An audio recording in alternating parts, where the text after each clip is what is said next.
Good evening. I'd like to reconvene the January 16th, 2018 Select Board meeting. The meeting was already convened, and we know it was properly warned because we've been in executive session for the last 15 minutes. Tim Wessel is not here with us tonight as he has a family matter to attend to, and on that note, I'd like to have John Allen speak as well. Oh, okay. I didn't know we were going to go this quickly on this. I have some very sad news, and I'm not going to make it through. So, Timmy O'Connor passed away today at about 1:30. So it was a very short, hard-fought Irish fight with I believe bone cancer. So Martha and Kate and Carrie and Kevin, our thoughts go out to you at this time, and he was a great guy, so we'll miss him, and we'll pray for you and your family, and I know he'll want this quick and fast, and so that's all I have to say. But Martha, our thoughts are with you and the whole family. And so, Tim, I don't know if it'll play.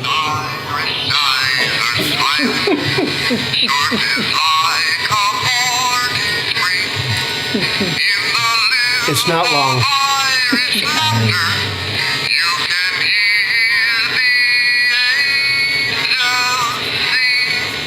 Love you, Tim. Thanks, John. Okay. Okay. Well, John, thanks for being brave enough to talk about that tonight. Yep. That's not easy. I guess we'll move into the mundane then after that, and we will, I'll look for a motion to approve the minutes from our January 2nd meeting. So moved. All those in favor? Aye.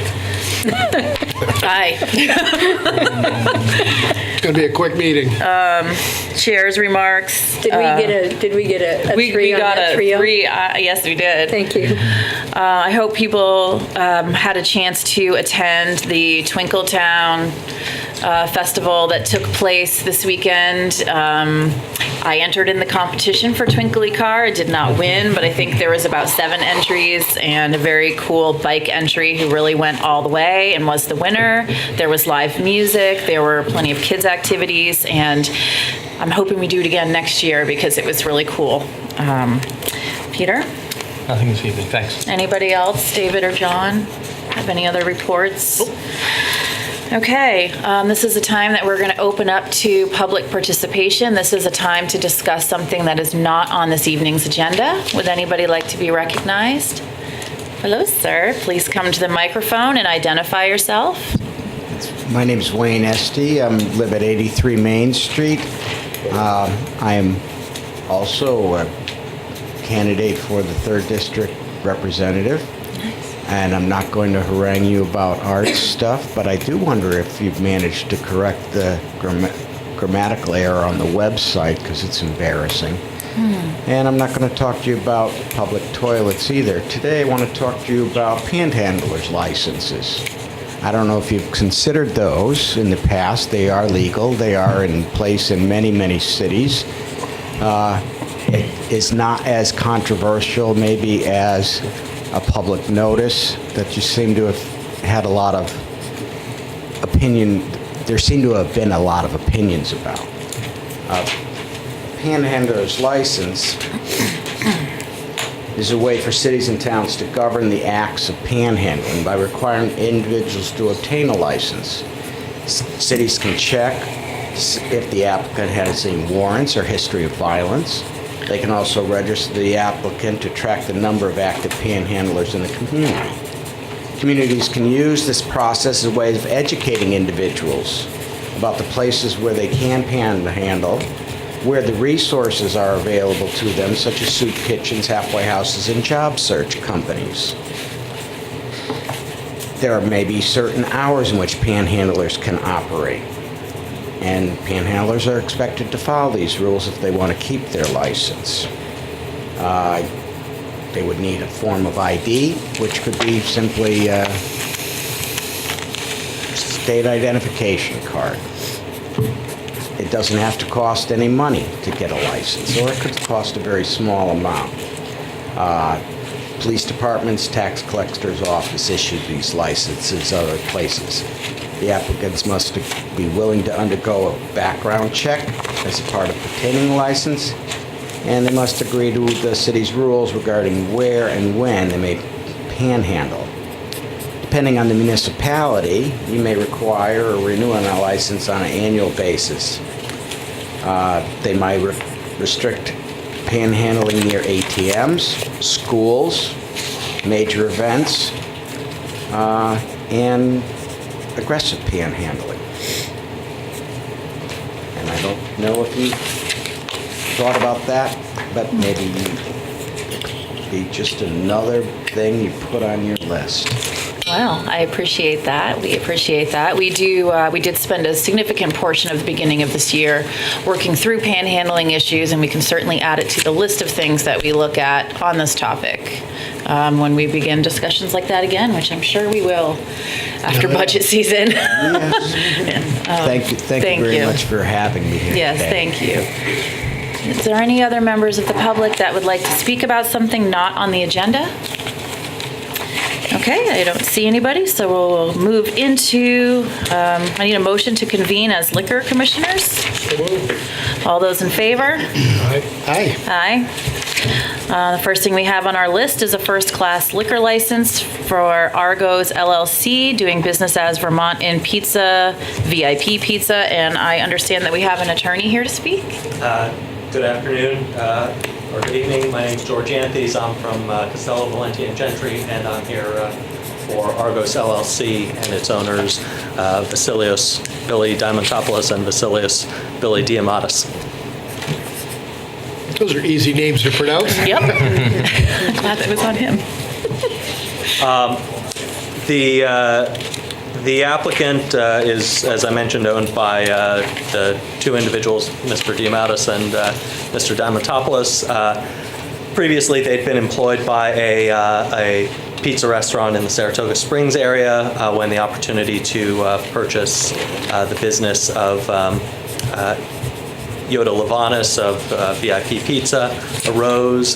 They've purchased that business from her and have the property under a long-term lease. She operated with a first-class liquor license so that she could sell beer and wine, and they would hope to operate it under the same terms. They worked with her a couple of days a week for about a month in the fall prior to purchasing the business, and so they saw how she operated it, and we've got our application with you all. Excellent, thank you. And do we know, does the application contain the new procedure that was put in place a couple months ago? It does. The application is complete, including the submittal of the procedure on the alcohol sales policy. And it has been reviewed by both the police department and fire department, approved, and is recommended for your approval today. Okay, is there any questions from the board on this license? Any questions from members of the public? All right, hearing none, then I would ask for a motion. To approve a first-class liquor license for Argos LLC, doing business as Vermont Inn Pizza, VIP Pizza at 460 Canal Street. Okay. I have a motion to approve a first-class liquor license for Argos LLC, doing business as Vermont Inn Pizza, VIP Pizza at 460 Canal Street. All those in favor, please say aye. Aye. Aye. Any opposed? Motion carries. Thank you very much. Thank you very much. And I think we usually don't have the chair make any motions, but since there's only no, go three of ahead. us tonight, No, then I'll jump in please, yeah, too, 'cause so it's I- not just you guys. No, the chair can make a motion. Sure. Okay, it looks like we move on now to special event permits, and we are talking about the Love Crawl. I believe we have Miss Stephanie Bonin here to speak. I have a sensation of singing the Love Crawl. No, do. Go for it. I'm Stephanie Bonin, the Executive Director of Downtown Brattleboro Alliance, and we are very busy at work planning the third annual Brat Love Crawl. So as a recap, the Love Crawl is a time when Brattleboro transforms into a place where people start thinking about Valentine's Day. Our goal at DBA is to get people inside of the stores and thinking about Valentine's Day as a way of sharing it in Brattleboro. And so the Love Crawl is a pub crawl with a twist. Instead of going to restaurants or pubs, you're going into stores, and DBA acts as the Cupid. So we pair each store with a tastemaker, and that tastemaker can be a distillery or a winery, which is why I'm coming to you tonight, or it could be food, cheese, chocolate, or non-alcoholic beverage. We have 18 stops this year, and nine of them will be alcohol. 7 of them are in front of you tonight because 2 of them will be in restaurants that already have liquor licenses. Perfect. So you're looking at the 7 pairings that need permits to be inside retail stores. Great, and just as a clarification, I can read these 7. Sure. And what we have is American Crafted Spirits, Inc., doing business as Silo Distillery, and they'll be in Ruggles and Hunt at 79 Main. Caledonia Spirits, Inc. in Altiplano at 42 Elliott. Citizen Cider LLC within Brattleboro Bike Shop at 165 Main Street. Saxon's River Distillery LLC in Candle of the Night at 181 Main Street. Vermont Distillers, Inc. will be in Taylor for Flowers at 15 Elliott. Whetstone Cider Works LLC within Penelope Were at 167 Main, and Whetstone Station Brewery, Boomerang Clothing Store at 12 Elliott Street. Those are the 7 we have before us tonight. Excellent. Any questions from the board? Comments from the town manager? Sure. I'll just note for the record that all 7 applications are complete. Staff has reviewed them, and we recommend approval of all 7. Wonderful. Any questions from the public? Was that all right, then I would entertain a motion. I move we approve special event permits for the DBA's Love Crawl event on Thursday, February 8th from 5 p.m. to 10 p.m. as follows. To American Crafted Spirits, doing business as Silo Distillery at Ruggles and Hunt, 79 Main Street. To Caledonia Spirits at Altiplano, 42 Elliott Street. To Citizen Cider at Brattleboro Bike Shop, 165 Main Street. To Saxon's River Distillery at Candle in the Night, 181 Main Street. To Vermont Distillers at Taylor for Flowers, 15 Elliott Street. To Whetstone Cider Works at Penelope Were, 167 Main Street. And to Whetstone Station Brewery at Boomerang on 12 Elliott Street. Great, thank you, David. We have a motion on the table to approve special event permits for the 7 businesses that I listed off and that David echoed in the motion he just made. All those in favor, please say aye. Aye. Aye. Motion carries. Thank you. Thanks, Thank you. Stephanie. Okay, I'd like a motion to adjourn as liquor commissioners. All those in favor? Aye. And I'll make a motion to convene as water and sewer commissioners. We don't have any water and sewer. But we don't have any, so we can go straight to new business. Okay, financial report for December. John. Thank you, Brandy. So in your packet, you have the financial report for December. So we are halfway through the year. The year is flying by. And general fund expenditures stood at 54.1% of their budget. But after making the prorations for insurance payments, human service payments, and lease and note payments, the expenditures dropped down to 48.1%. The utilities fund was at 54.4%. Parking was at 43.9%. And again, doing a proration for expenditures for insurance and interest in the utilities fund, that drops the utilities fund down to 49.4%. Solid waste disposal fund had revenues of 48.4% of the budget and expenditures of 44.3%. And as you know, December bag revenues, curbside collection costs, and tipping fees are not included in those figures, and they won't be recorded until this month. The loan report shows that we had $4,431,360 in outstanding loans. 4 loans had payments that were overdue, and 2 loans are in default and fully reserved. Program income, we had $479,919 in program income, which is available for us to loan or grant as we see fit. And finally, the grant report has various information on 44 active grants and 9 grants that are currently in the application process. So that really concludes my report. If you've got any specific questions on any line items or anything else contained in these reports, I will certainly try to answer those questions, but otherwise, that's what we have for December. Great, thank you, John. Do board members have any questions on John's report? Peter, do you have any comments to add to John's report? Questions from the public? Thank you, John. And you're welcome, Yeah, thanks, John. Okay, there's no action required on this item, so we will move down the list. And the next we have is a request to exempt Bradley House from education taxes for 1 year, and we have Cindy Jerome here to talk about that.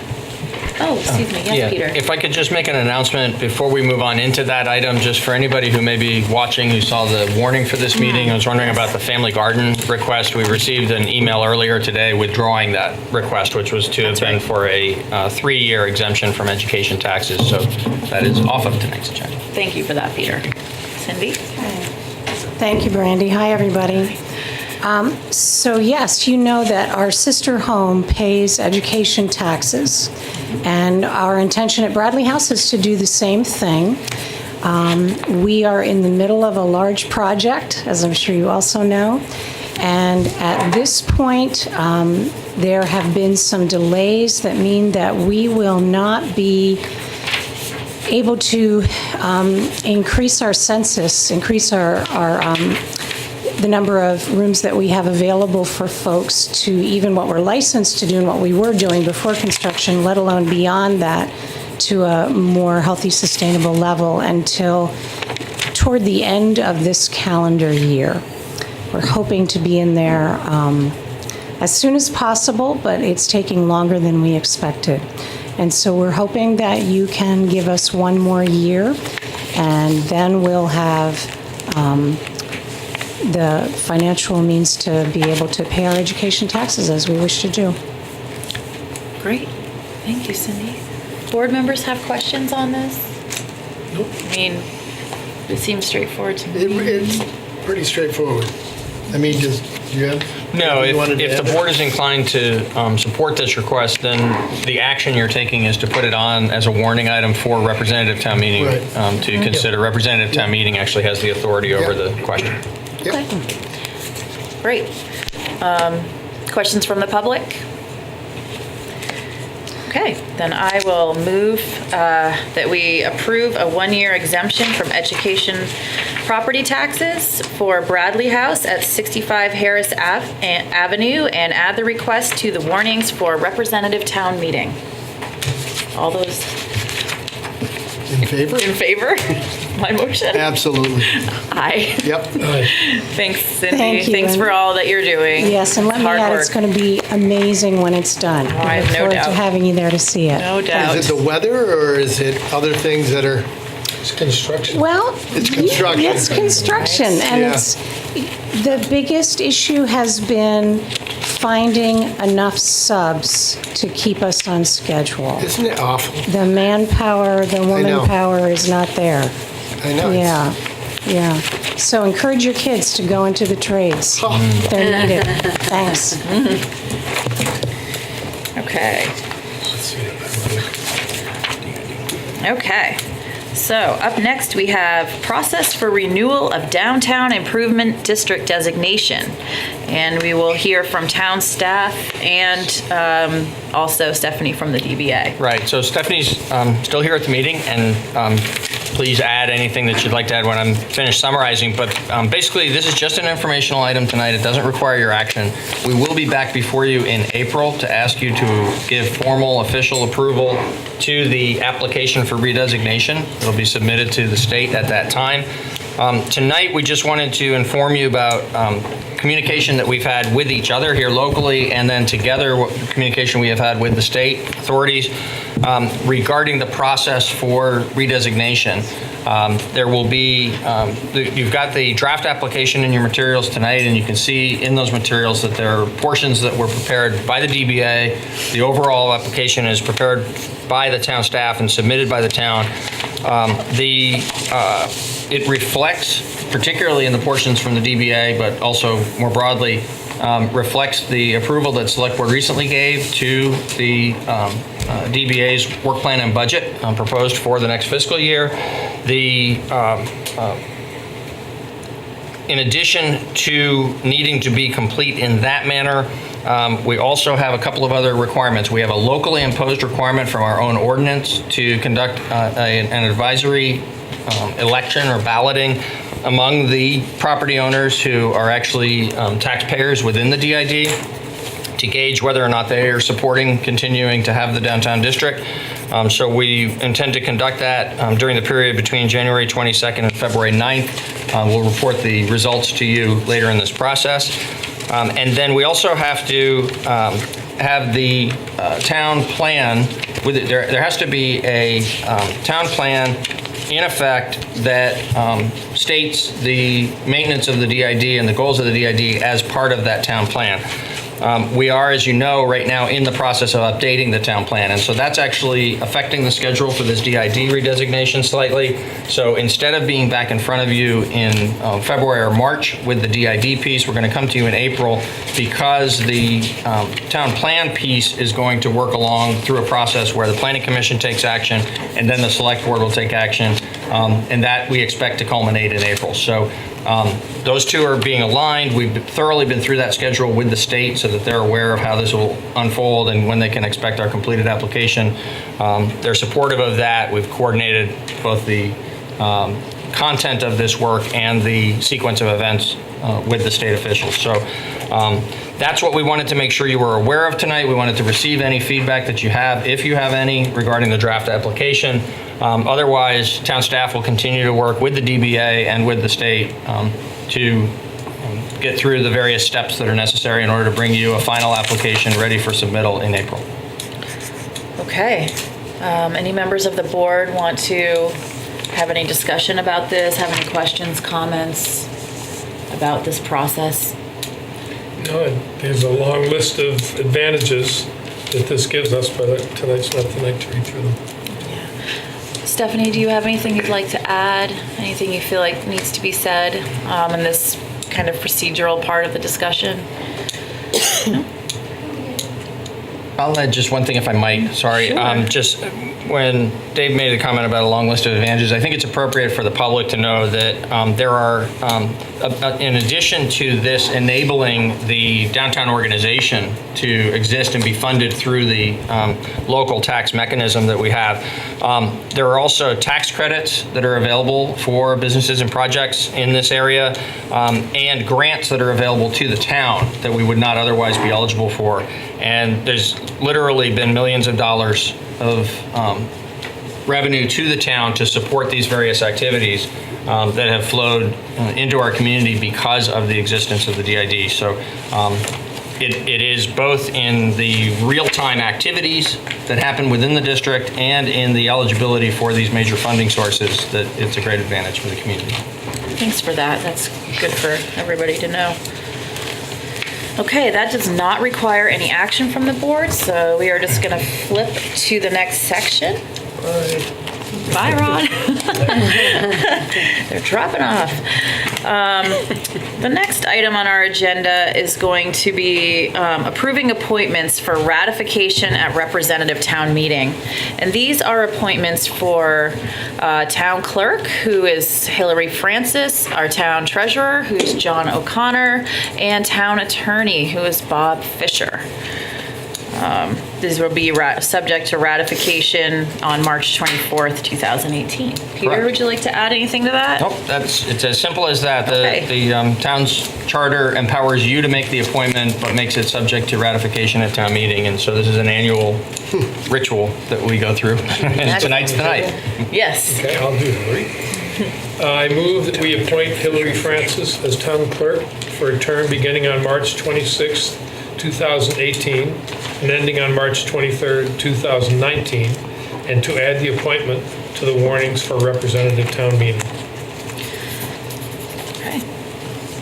We have them, should we just do them all at once, or do we need to do each one? Yeah, let's just do each one. Okay. Yeah. All right, we have a motion to appoint Hillary Francis as town clerk for a term beginning March 26, 2018 and ending March 23, 2019, and add that to the warning for representative town meeting. All those in favor? Aye. Aye. Okay. Wanna do the next one? Sure, we'll go right in line. To appoint John O'Connor as town treasurer for a term beginning on March 26, 2018, and ending on March 23, 2019, and to add the appointment to the warnings for representative town meeting. Okay, we have a motion to appoint John O'Connor as town treasurer for a term beginning March 26, 2018 and ending March 23, 2019, and to add that to the warning for representative town meeting. All those in favor, please say aye. Aye. And I will make a motion to appoint the law firm of Fisher & Fisher as town attorney for a term beginning on March 26, 2018 and ending on March 23, 2019, and add that appointment to the warning for representative town meeting. All those in favor of that motion? Aye. Aye. Aye. Excellent. Okay. Moving right along. The next item on our agenda is to approve the contract for the law firm of Fisher & Fisher as town attorney, and for that, I will turn it to Peter. Thank you. Staff recommends your approval of this. The contract that's before you is identical to the one that we've had previously with Fisher & Fisher, with the exception of a 2% increase in the fee from $104,000 a year to $106,080 per year, in accordance with the recent consideration that you gave to that matter during our budget process. Okay, thanks for that, Peter. I can't approve that. Okay. I was like, okay, so we're gonna stall. Any discussion I amongst? hope Bob's watching. I think Bob definitely provides a valuable service to the town. Yes, he does. That is for sure. Nobody wants that job but Bob. So do we need this motion, right? Yep. To approve a contract with the law firm of Fisher & Fisher for legal advice and representation for a one-year term. We have a motion to approve a contract with the law firm of Fisher & Fisher for legal advice and representation for a one-year term. All those in favor? Aye. Aye. Excellent. Motion carries. I was just looking for the documents to sign. There are. Oh, yeah. Okay. Yep. Yeah. The next thing we have on our agenda is assistance to firefighters grant for the aerial ladder truck. As you probably remember from previous conversations in the last few weeks, there was a grant that we went for last year, and we'll be going for that grant again. Somebody like to speak to that? Sure. So Chief Bacassi is here if you want to take a deeper dive. We've taken some very deep dives lately into this topic, so I'm not sure you need more information. But the one thing I do want to stress is we did talk about this in the last budget meeting, but this is the same grant we went for last year, but last year we were putting forth a town contribution of $50,000 and asking for $950,000 worth of grant.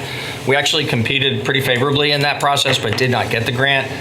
We're hoping that what might make the critical difference this time around is for us to put forth a 50-50 sharing.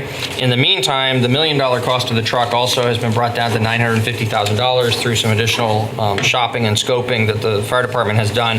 And so the grant application before you this evening would propose $475,000 of town funds and as a match to a grant request of $475,000. And we recommend your approval so that we can submit it.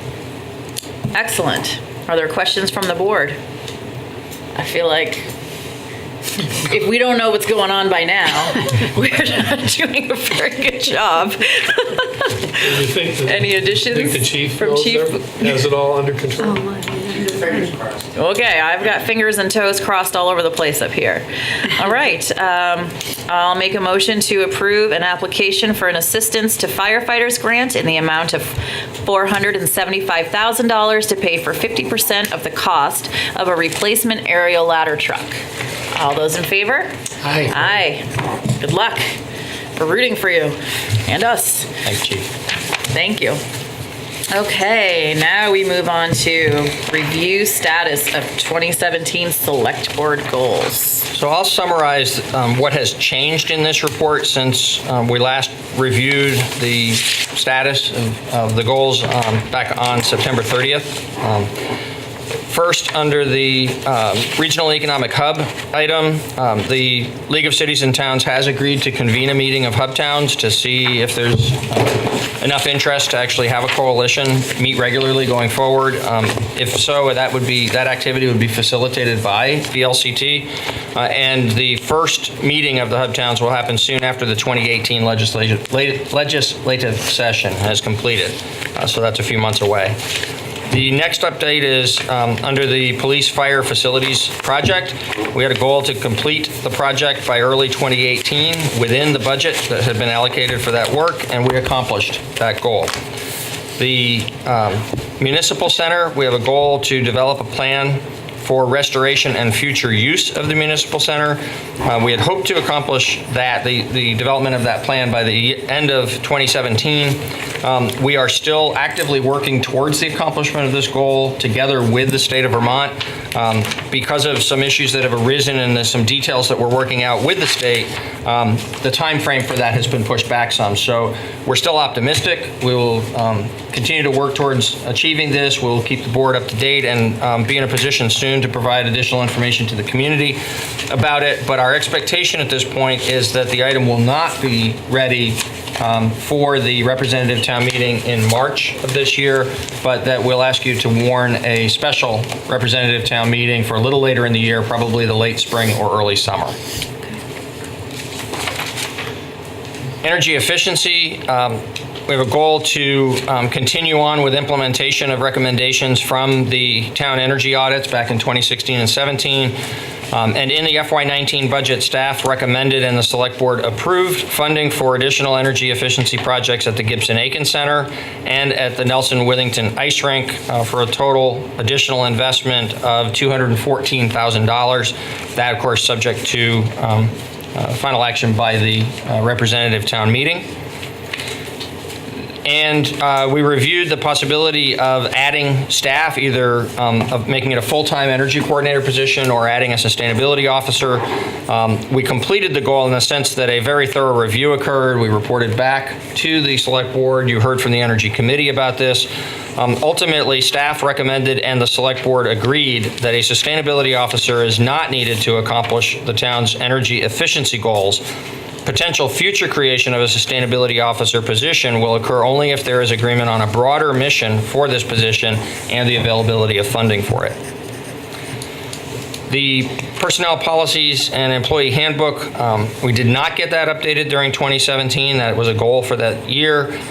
We do plan to resume work on that in 2018, and it will be a top priority for the town's new HR professional. You have approved staff's recommendation for the creation of an HR professional position. This is one of the items that needs attention from such a person. That approval by the Select Board is again subject to final action, when the budget is presented to representative town meeting. And finally, I won't list each individual item because there's been a tremendous amount of work so far by you individually and collectively and by actions I've taken as town manager related to the diversity question. But what arose as a question around staff diversity, in which we addressed during the year thoroughly as a broader question of diversity, inclusion, and equity in our community and the role that the town government can play to further those goals for us, not just as an organization, but as a community. we have taken a number of different actions. We'll continue to log the work that we're doing in that area to demonstrate the sincerity of the town's commitment in this regard. And there is a separate report on that, a separate listing of those activities that's attached to this report tonight. That's available for review by anyone in the public on the town's website as part of the materials for this evening's meeting. Any comments by the board? Okay. It's nice to get the regular progress report. You know, In years past, we had not revisited our goals at all over the course of the year, so it's always nice to have a look. and I guess I would add, while we're not going to go through each item related to diversity, you know, I am looking at just about a page and a half of meetings and various group meetings and one-on-one meetings and conferences attended by you, Peter, and that's a lot of work, and it's a lot of good and important work, and while there's always more to be done, I think I would like to really thank you for the effort that you've put in on all of it. And I would feel bad about us not meeting all our goals, but I kind of think that we have given a lot of work this year. We've had a lot of long meetings. We put a lot of ourselves into almost every topic that has come before us, and That's why they're just goals. that's right. I get a little weird, you know, but I'm, Yeah, no, it'd be nice to do them all, but Jesus, We've also had pretty thorough public engagement. that's right. Absolutely. Okay, so that is our list, unless members have anything else they'd like to discuss tonight. There's no more public. Sorry, Chris, and the interpreters, and of course, town staff who's hung out. so moved.